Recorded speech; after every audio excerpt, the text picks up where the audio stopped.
Assalamu alaikum wa rahmatullahi ta'ala wa barakatuh. Je suis très content de vous retrouver dans cette nouvelle vidéo. Alors, voici des phrases, vous avez 4 phrases que nous allons lire d'ailleurs. Le chat mange la souris. Je regarde le chat. Lola a perdu le collier du chat. J'ai posé ma main sur le chat. Alors, vous voyez les mots qui sont écrits en rouge, enfin les groupes de mots qu'on appelle, allez-y, qu'on appelle les groupes nominaux. Le groupe nominal, un rappel, est un nom précédé d'un déterminant. Un groupe nominal minimal, on peut l'enrichir d'autres mots, par exemple, on va dire le petit chat, le chat noir. Donc le groupe nominal minimal se compose d'au moins 2 mots, un déterminant et un nom. Alors voyons maintenant la fonction de ce groupe nominal, le chat, du chat. Là vous avez un déterminant, le, qui est contracté. Voilà, du, c'est c'est 2 plus le. Normalement on dit Lola a perdu le collier de le chat, mais dans la prononciation, ça se dit pas, on dit du chat. Alors, on va voir la fonction grammaticale de ce groupe nominal qui est le chat dans chaque phrase. Ici, regardez, le chat mange la souris. Ici, le chat est un groupe nominal sujet. Je regarde le chat. Là, ce groupe nominal devient un complément d'objet direct. Je regarde quoi? Je regarde le chat. Lola a perdu le collier du chat. Ici, le chat est un complément du nom. Complète le nom collier. J'ai posé ma main sur le chat. Sur le chat, là, ça devient un complément circonstanciel de lieu. J'ai posé la main où? Sur le chat. Donc, vous voyez qu'un groupe nominal peut occuper plusieurs fonctions. Il peut être sujet, il peut être un complément d'objet direct, il peut être un complément du nom, il peut être aussi, comme on vient de le voir, un complément circonstanciel de lieu. Donc, dans cette page, nous allons voir le groupe nominal, sujet et le groupe verbal. Dans une phrase comme celle-ci, par exemple, il y a un groupe nominal et un groupe verbal. Un groupe nominal sujet et un groupe nominal, un groupe verbal.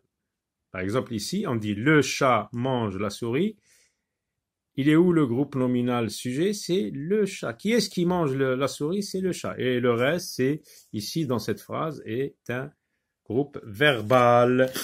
Alors, on lit le texte. « Je m'appelle Karim. Mes parents ont 3 enfants. Nous sommes 2 garçons et une fille. Je suis l'aîné des 3. Ma sœur est la Benjamin. Mes grands-parents paternels ont eu un garçon et une fille. Mes grands-parents maternels ont eu aussi un garçon et une fille. Ma mère est l'aînée. Mon oncle maternel est encore célibataire. » Ici, donc, le narrateur, celui qui parle, celui qui utilise « je », présente sa famille. C'est Karim.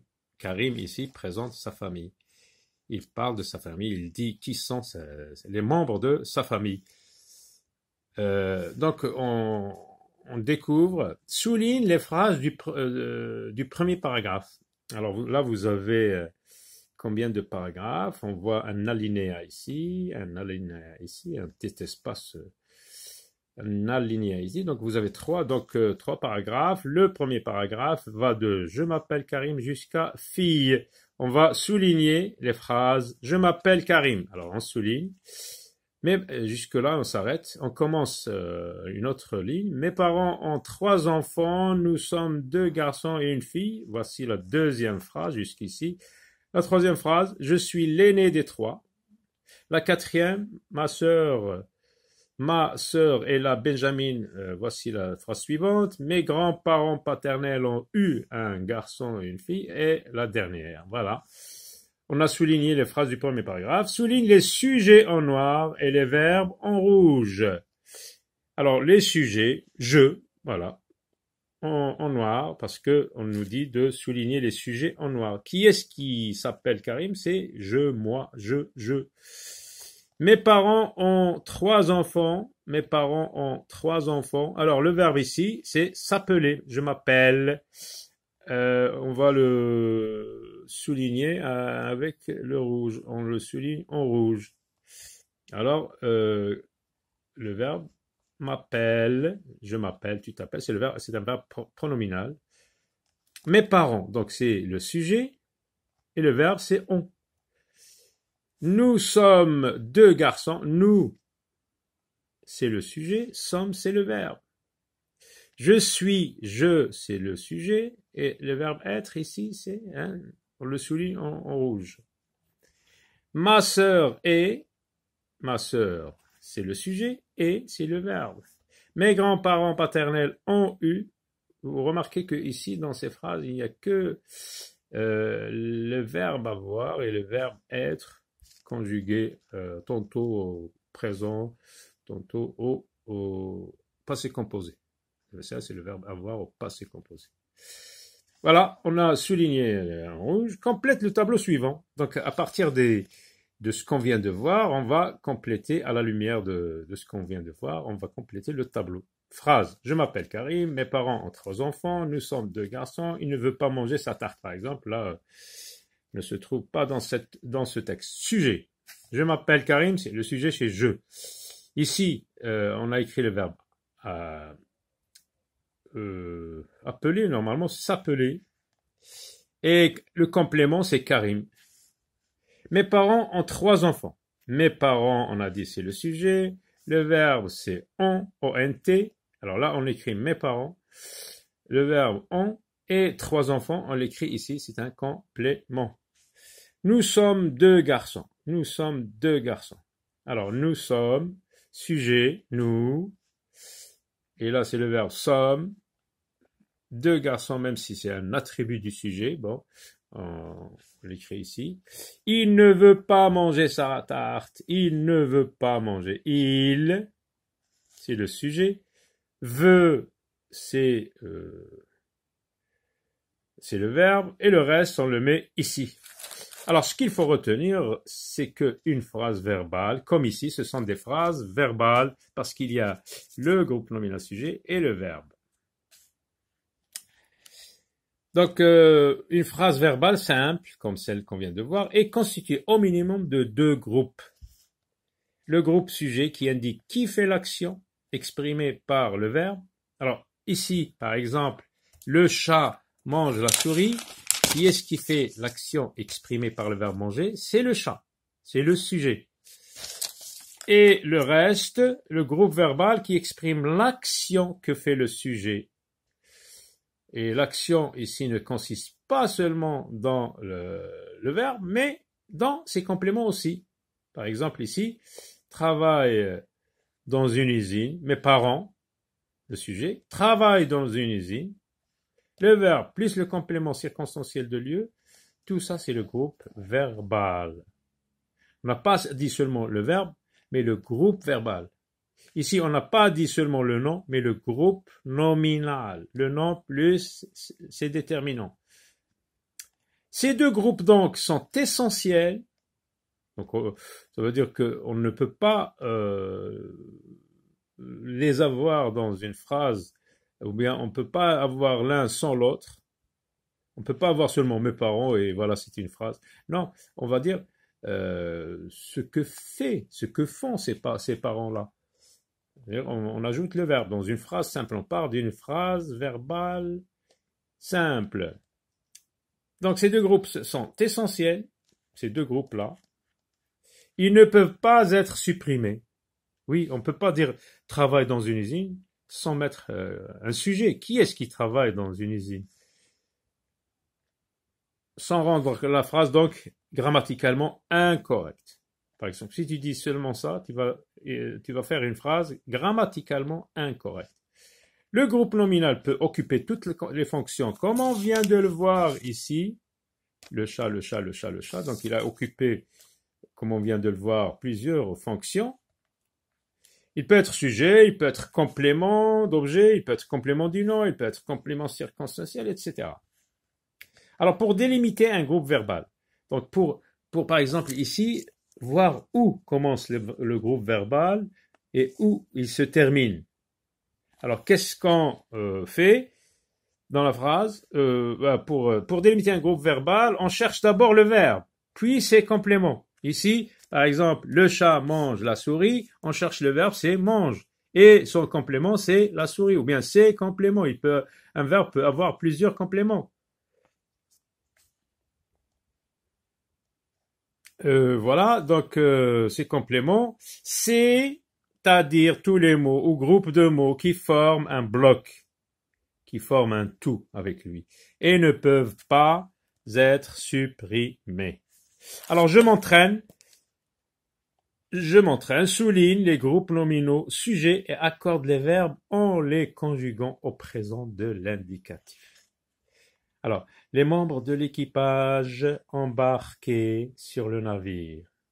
Voici le verbe entre parenthèses, donc on doit l'accorder, on doit lui donner, lui attribuer les marques du genre et du nombre du sujet. On va voir les membres de l'équipage. Donc c'est déjà pluriel, les membres de l'équipage.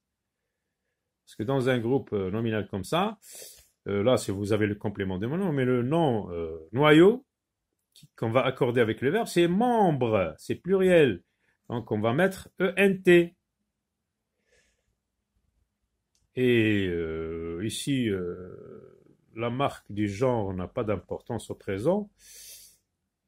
Ce n'est pas comme dans le passé composé, par exemple, le verbe conjugué avec l'auxiliaire être.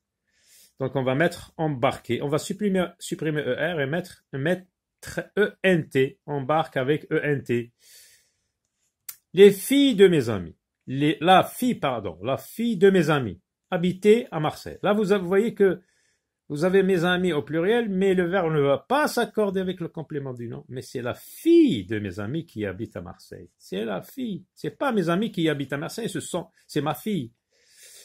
Donc là, pardon, la fille quelconque, une fille quelconque, la fille de mes amis habitait, donc habite avec eux. Hein, on supprime ER et on met E. Donc E habite à Marseille. Les vaches du fermier. Est-ce que c'est le fermier qui broute ou bien les vaches? Donc c'est les vaches, ce sont les vaches qui broutent. Les vaches du fermier broutent ENT. On supprime ER et on met ENT. De l'herbe. Le chat de ma tante, le verbe adorer. Le chat de ma tante. Qui est-ce qui adore? Est-ce que c'est la tante ou le chat? Donc c'est le chat qui adore. Le lait adore avec E. On supprime un R et on met E. Trouve un groupe nominal sujet. Pour chaque phrase, s'approche sans faire de bruit.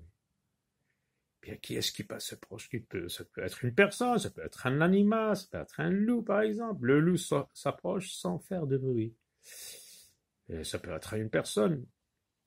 On va dire on peut mettre le loup, le garçon, la fille, il, elle, on,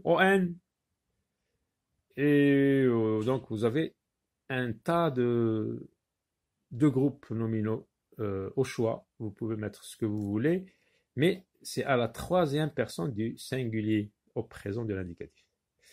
Avance tout doucement. On va mettre la tortue par exemple. Avance tout doucement. Jardine, ENT, attention, le verbe jardiner, ENT, tous les dimanches. Hein, mon grand-père, non, c'est au pluriel. Les voisins, par exemple, jardinent tous les dimanches. D'accord? Vous mettez au pluriel. Ou bien il avec S. Et comme on vous demande un groupe nominal, de préférence, vous mettez un déterminant plus non. Les voisins, donc on trouve les voisins jardinent tous les dimanches. Mes amis jardinent tous les dimanches. Brille, ENT, tous les soirs dans le ciel. Qu'est-ce qui brille tous les soirs dans le ciel? Eh bien, ce sont les étoiles. On va écrire les étoiles parce que ENT, les étoiles, ES, brillent tous les soirs dans le ciel. S'assoit à la troisième personne du singulier dans le vieux fauteuil du salon. Qui peut s'asseoir? Ça peut être grand-père, grand-mère, mon frère, ma sœur, etc. Voilà, voilà, voilà. À très bientôt.